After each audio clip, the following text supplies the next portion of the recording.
हजरत गिरामी नाते पाक से दुरूद पाक के चंद अशआर पढ़ूंगा। तमाम हजरात को मेरे साथ आवाज बुलंद होकर पढ़ना है। समाअत फरमाएं। अल्लाहुम्मा सल्ली अला सय्यिदिना व मौलाना मुहम्मदिन।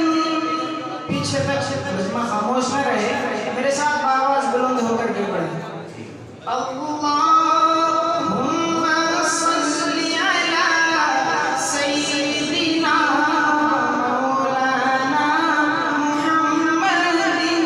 अल्लाहुम्मा सल्ली अला सय्यिदिना व मौलाना मुहम्मदिन व